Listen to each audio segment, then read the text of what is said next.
Hello guys, in this video I'm going to show you how to add the Jolly to the Slack app.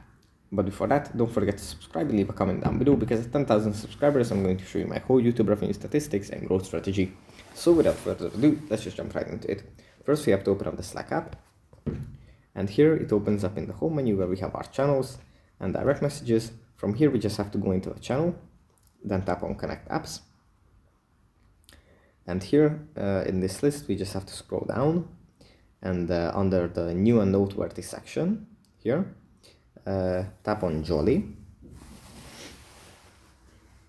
Then after it has loaded, there's going to appear a button that says Add to Slack. We can just tap on it and then have the Jolly app added to our workspace. And after it is done, we can just start using it like usual.